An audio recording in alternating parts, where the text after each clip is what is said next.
Imagine a morning when the pounding on the door shatters the silence. What do you do when your beloved husband is accused of rape? How do you survive when every piece of evidence pushes you to believe he is guilty, but your heart refuses to give up? Today's story will make you wonder, how much would you endure for someone you love? And how close are you to discovering that the truth has many faces? Join me, Agnes, in this exploration of light and darkness where love and suspicion dance on the edge of a knife. Don't forget to turn on the notification bell so you don't miss an episode. Tell me in the comments, would you believe a loved one accused of the unthinkable? The silence of the night was torn apart by fists hammering on the door, so violent that the walls seemed to vibrate. I got out of bed with my heart racing chaotically, my frozen feet sticking to the wooden floor. In the half-light, the shadows in the hallway danced under the flickering light of the lamp. I pulled the handle with trembling hands, and the chill of the morning rushed in, mingling with my condensed breath. 3 figures in uniform stood at the doorstep, outlined by the harsh light of the hallway. One of their sunglasses reflected my pale, distorted face. "We're looking for Mr. Theodore Wagner," a sharp, monotone voice declared. I felt my stomach tighten, my fingers clutching the edges of the door. What did they want from him? Behind me, the sound of shuffling shoes, Teo appeared silently. His face darkened, like a ghost caught in the corner of a mirror. The officers tensed, their hands instinctively moving closer to their gun holsters. One stepped forward, documents rustling in his grip. Teo raised his hands slowly, as if moving through molasses. I caught their exchange of glances, a moment of silent recognition, like a secret code. Then, he turned his back to me, packing a few clothes into an old suitcase. Every movement of his was calculated, but I saw his fingers fumbling with the zipper, trembling. They didn't close the door when they left. I remained on the doorstep, watching the black car swallow Teo's body, its tires tearing through the dirty snow on the street. The air seemed to grow heavier, denser, like a vice around my neck. Inside the house, his scent, a mix of coffee and cedarwood, still lingered in the walls. The hours passed like sand through my fingers. I checked my phone 1,000 times, the cold screen responding with silence. The amusement in his voice when he said, "It's just a misunderstanding," now echoed in my mind like a sinister refrain. Night took over, and the fridge hummed monotonously, the only sound contradicting the suffocating silence. The next day, I went to the police station to find out why they had taken Teo, but what I heard shocked me. No, no, and no. "It's not true. I don't believe it," I told the officer. "Teo wouldn't be capable of raping a 16-year-old girl." "No way." Now, I wait. I watch the swirl of tea twisting in the cup untouched, and I wonder if the stranger who whispered, "I love you" under the stars 7 years ago ever truly existed. Or if it was just another facade, like his calm smile as they handcuffed him. The months passed like a convoy of shadows, cutting life in two before and after. The courtroom was as cold as a tomb, with fluorescent lights flickering above our heads, casting a hospital-like glow over the papers piled on the judge's desk. Every opened file was a new wound. Photographs, bank statements, video recordings of Teo, evasive answers to simple questions, and then the girl's detailed testimony. The prosecutor hurled words like nails: premeditated, brutal, rape. I bit my lip until it bled, trying to peel that thick, sticky label off him. "It's not him," I told myself. "It can't be." Every day, Teo stood in the dock, immaculate in his gray suit, his hands tied behind his back by an invisible chain. I studied his profile, searching for cracks in his mask of calm. But his eyes, once sparkling with hidden jokes, were now black holes. Sometimes, when the judge pronounced "approven," I noticed his index finger twitching slightly, as if counting something invisible. The evidence lined up like poisoned beads. During breaks, I ran to the bathroom to vomit bile and water, feeling the walls closing in around me. How did I not see it?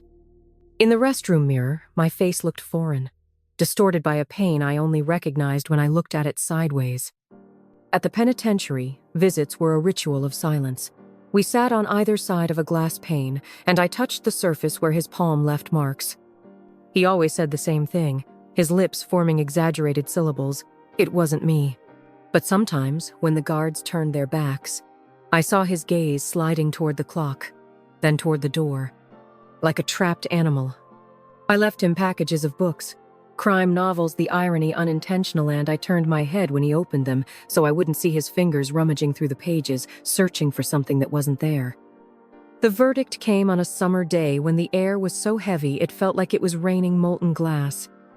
3 years with execution. Teo remained motionless, but I saw the corner of his mouth twitch as if he had swallowed a smile. I felt an invisible hand tearing roots from my chest. In the hallway, strangers wiped away tears or spoke in whispers, but I gazed at the sky through the windows blue, innocent, indifferent. I began counting the days on an old calendar, marking them with red lines like scars. At night, I read through the file until the letters danced, searching for a detail, a loophole. But the papers whispered the same story, and the only mystery that remained was why. Why did he set his sights on that girl? Why did he resort to brutality? The last time I saw him, he was wearing a faded blue uniform worn at the knees. I told him I would wait, that we would fix everything. He nodded, but his gaze was fixed on a point beyond my shoulder, where a guard with arms crossed seemed to be timing the minutes. Sitting in our empty house, I wondered if my love had been anything but a lie, a performance. A show for the audience, where he played the role of the loving husband, and I, the naive woman in the first act. But sometimes, when the cold of the night seeped through the windows, I imagined I could hear his footsteps on the path. Then I looked at the clock, 1 a.m, and I waited. I waited for him to come. Sunday, I was sitting at the kitchen table. The past year had been a marathon through fog. I became a familiar silhouette at the prison gate, my feet cut by the boundary between fluorescent lights and the darkness outside. The guards recognized me by sight, one eye sympathetic, the other full of insinuations. In my pocket, always the same photograph, Teo and me at the seaside. My mother tried to throw divorce papers on the table, white as a treasure of ice. I pushed them into the drawer with unused napkins next to the box of fake rings I wore when I went to visit him. "The world is laughing at you," she said, her finger tapping the rhythm of anger on the phone. But the world didn't know how his shoulder smelled when he cried during the guards' searches. They didn't hear him whisper just a little longer, with his lips pressed to the glass, as if the words were a code for something else. The day of his release arrived under a leaden sky. I wore the blue dress he had bought me before his arrest. At the gate, a group of women with flowers in their arms whispered, casting sideways glances at me. 1 hour. 2. Bodies emerged, some embracing with sobs, others stepping alone toward buses. The church tower clock struck 10 to 2 when the last prisoner crossed the threshold. Teo. I embraced him, feeling his bones through the oversized coat, smelling industrial soap and something foreign, sharp desperation or shame. Our car, the same old Audi with a creak in the steering wheel, swallowed the miles in silence. He stared out the window, tracing the silhouettes of trees as if trying to memorize the contours of the world he had lost. I had redecorated the house before he came. I painted the walls white, hiding the coffee stains he used to leave on the tables. But the nights were the same. When he returned from the bathroom, he hesitated in the doorway, looking at me as if recognizing me from a dream. I would open the blanket, and his hand would pause on my belly, where life began to pulse beneath the skin. Before he fell asleep, I could hear his breathing quicken, as if he were running from something in his sleep. The pregnancy came like a spring storm sudden, invigorating but full of emotions. The doctor said healthy, with a smile that didn't reach his eyes. Teo clutched the ultrasound in his hand, his fingers leaving marks on the paper. The child was born on a blizzard-filled night when the wind rattled the traffic lights like toys. In the delivery room, Teo held my hand, but his gaze drifted toward the door, where a guard from the penitentiary passed by in the hallway, glancing at us. The little girl cried out with a scream that split the silence in two. I saw tears on Teo's cheeks, the first in years. But when I wiped them away, his lips formed a clipped "thank you" like a code.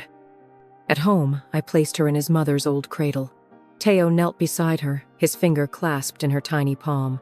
"We'll call her Sophia," he whispered, the name trembling on his lips. I nodded, knowing Sophia was his mother's name, the woman who had left him when he was 6.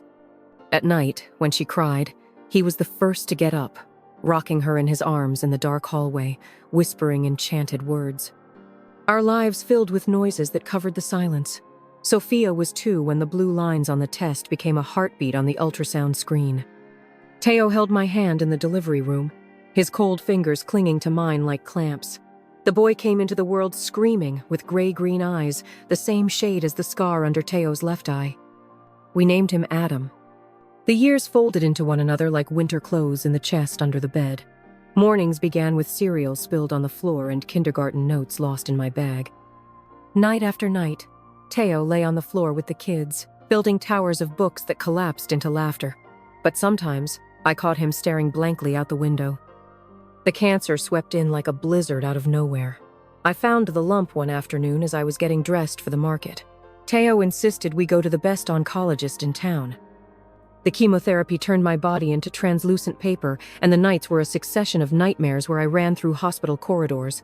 Teo came to the hospital every day bringing flowers and whatever I craved. When my hair grew back, black and shy, Adam was engaged. At the wedding, Teo danced with the bride, spinning under the disco lights like a graceful stranger. I drank champagne until my palate softened, watching them step into their future. Our house, now empty, held echoes of childhood scratches on the wall where we measured their height, paint stains on the floor from an Easter egg fight. This winter has been the quietest. Teo installed a new radiator in the living room, but the cold seemed to come from the walls, from the foundation of the house. Now we often sit on the balcony, watching the snow. He drinks his tea without sugar, and I wrap my hands in the shawl he brought back from a work trip. In the kitchen drawer, next to the wedding silverware, a USB drive lies like a foreign artifact. That USB he gave me after his release. Here's everything you want to know. Sometimes I roll it between my fingers, but I never plug it into the laptop. Fear is a thick liquid filling my bones. What will I discover if I press play? Horror. The truth? Or everything that happened so many years ago? I never asked him if he really was the rapist because I wanted to believe that my Teo was perfect for me. The nights are long, and the old clock on the wall keeps cutting through the seconds. And so it goes, until dawn opens gates to a new cycle of silences. The room is quiet, but the laptop screen glows like a portal to a parallel universe. The USB key is in the drawer. In the mirror behind the monitor, I see my reflection, a woman with wrinkles of unfinished stories and eyes that ask without speaking. If I press play, will I learn the truth? But if I don't, will our life remain a sealed box with its secrets rotting inside? And now, the question turns to you, the silent witness to this confession. What would you do in my place? Your answer won't just change the ending of this story. It will also define how you view your own life. Do your drawers also hold a key you'd prefer never to use? Write your thoughts in the comments, and don't forget to like and share if this story moved you. Let's carry this message forward together.